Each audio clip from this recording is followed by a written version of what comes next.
Dahil himalang nakaligtas sa krimen, natukoy ni Nelson ang sospek sa karumag-duman na pagpatay sa amo niyang si Cesar at sa kasambahay na si Jacqueline. Walang ibang kundi ang dating tauhan ni Cesar na si Ronnie Gabion. Manakip kaya siya ng mga operatiba.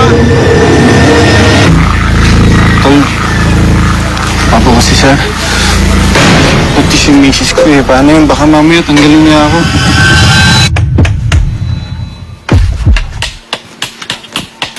Ronnie, dahil almost through na tayo sa trabaho natin, palagay ko, pahinga ka na muna. Simula bukas. Base sa isinagawang investigasyon ng Pakil Police, dala umano ng matinding galit sa pagkakatanggal sa kanya sa trabaho. Walang habas na pinagsasaksak ng sospek na si Ronnie ang dating among si Cesar. Tila hindi pa ito nakontento at pinugutan pa ng ulo ang dating niyang amo.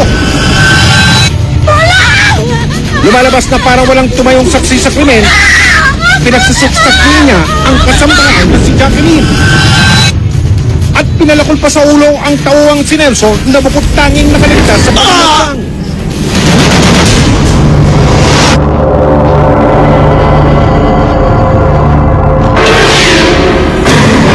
Matapos sumanong isagawa ang krimen, agad nagkasabalutan si Ronnie para tumakas.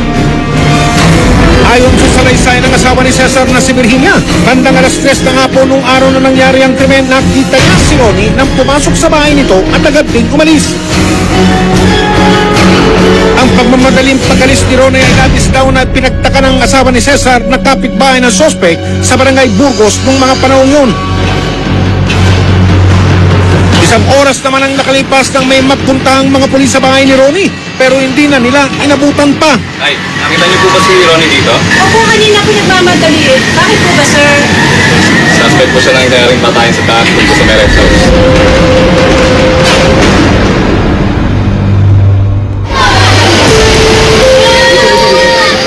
Ikalabinisa ng Setyembre taong 2013, halos 8 buwan matapos mangyari ang krimen, inilabas na ang mandamiento de arresto o warrant of arrest laban kay Ronnie Gabion sa kasong pagpatay o murder.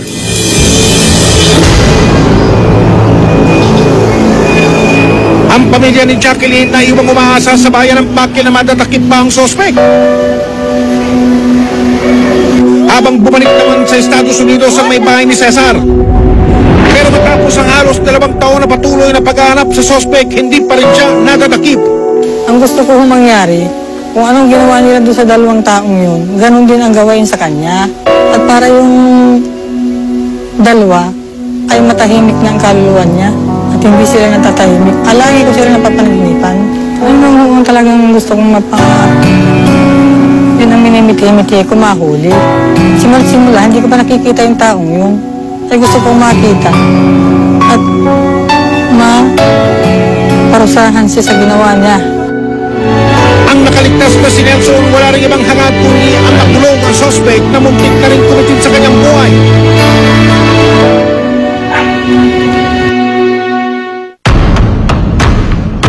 Sa ngayon, patuloy pa rin naghahanap ang pulisya sa nagtatagong sospek na si Ronnie Gabion.